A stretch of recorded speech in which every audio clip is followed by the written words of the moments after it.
Hello everybody and welcome back for the Sunday full look at everything we've got growing around here. I am clearly outside today. I've been having some fun organizing the tomatoes. The ones I left outside last night seem to have survived just fine, and the weather app still says things are basically warming up from here. So I'm gonna start putting a couple of plants out full time. And well, we'll start by looking at the ones that spent their first night out last night. And then I've been organizing the tomatoes like I said. We're going to plant a couple of those into one or two of those 5-gallon fabric planters. That should be interesting to see, well, the results from, really, long term. And otherwise, well, it's a look around the garden, isn't it? So we should probably get started. One of the first ones we're going to look at here today is the Nepalese bell. This was basically overwintered, just barely survived.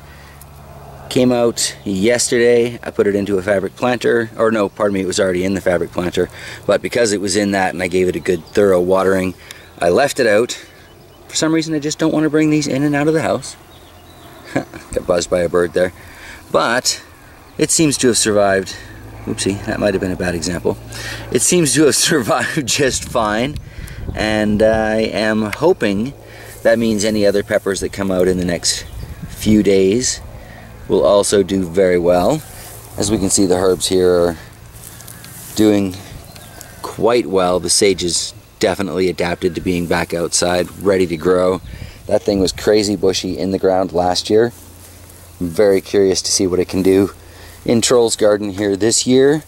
Rosemary looks like starting to grow upwards again, so that's nice. I guess the light it was getting downstairs just wasn't enough to be worth the effort of growing up. So that's good. That should be nice and productive for us this year too. Let's look at the tomatoes that were hanging out outside last night, which would be these guys here. Honestly, I meant to bring them in and I just plain forgot. I thought I had everything, well, brought in last night and came out this morning looking around and oh, I forgot those tomatoes. But they don't seem to be suffering from having spent the night out. The smaller plant here of the four, a little bit of wilt. A little bit of wilt on some of these others. You know, basically it's transitioning though, that is to be expected. New growth at the heart of the plants, which is to say the tip,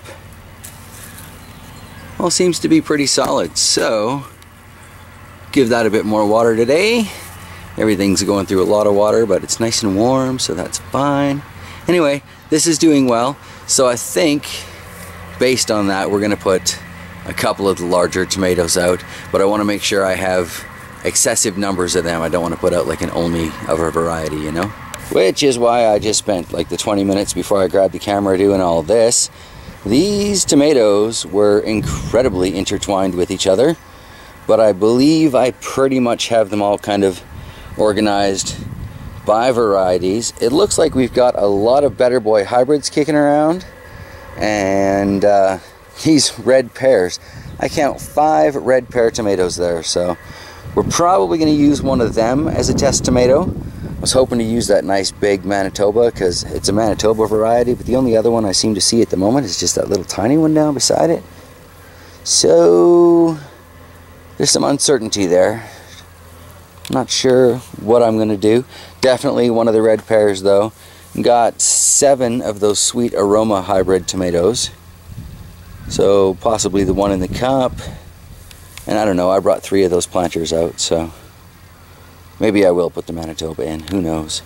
Kind of need to go into the ground for some of these, like the grape tomato here. This thing is so long. I mean, sure, that'll make a great root base, but I'm going to have to dig pretty deep to get it all in the ground. So we'll see what's going to happen with that. Don't think I'm putting ground-bound plants in yet. Everybody still says to wait for the last full moon, either at the end of May or the beginning of June, and that is the local timing. Some of these plants are looking pretty good though. I mean, that beefsteak there is a fairly strong looking tomato.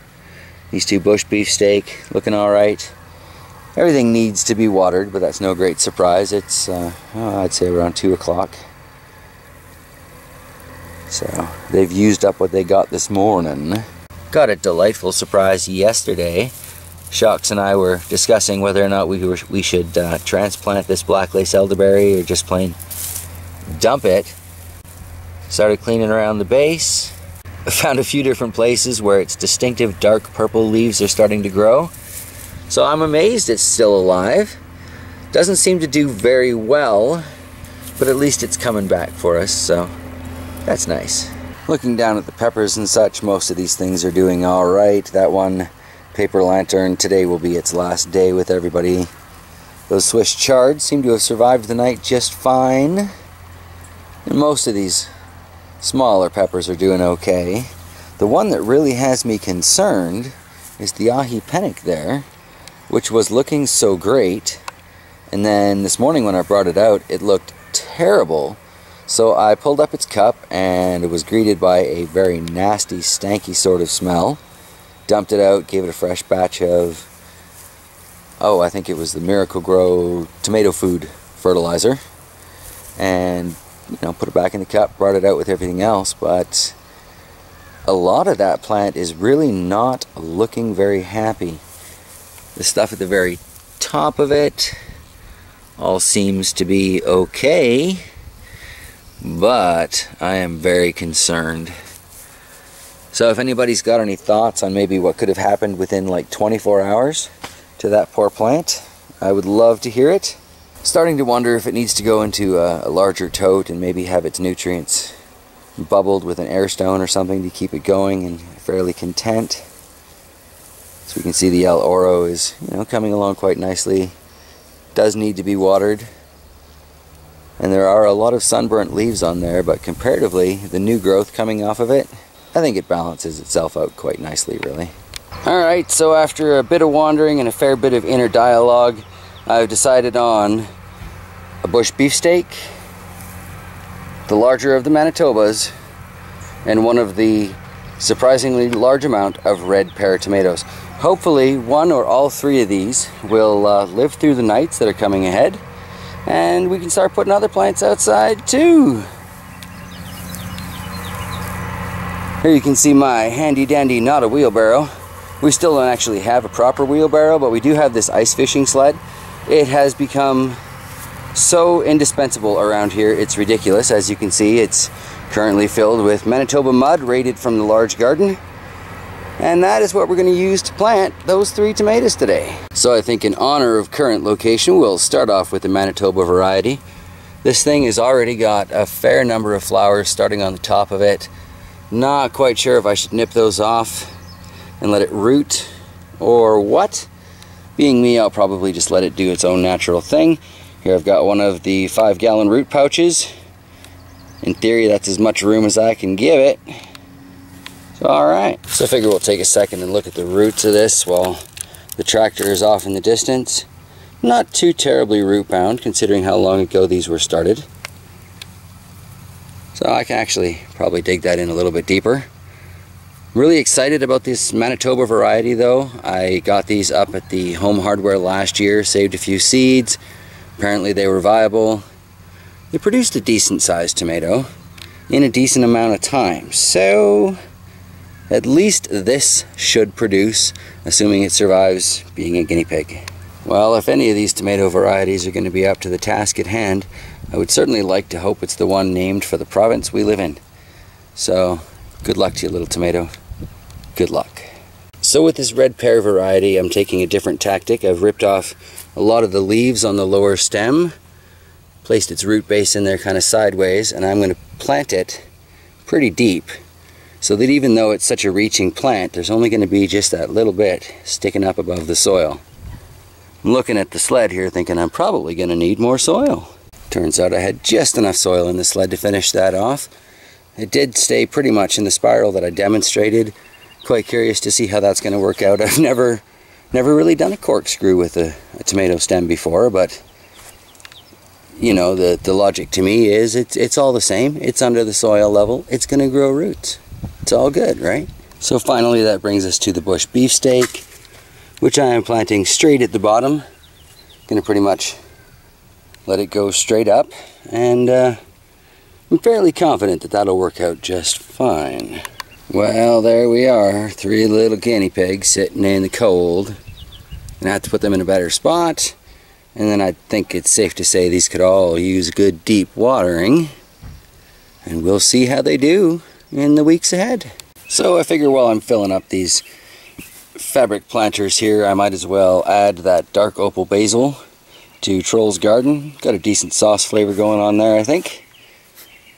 Should still have enough dirt slash soil slash mud in here to fill this one up, but these do take a surprising amount of filling. You know, you wouldn't think it to look at them, but those things hold a surprising amount of soil.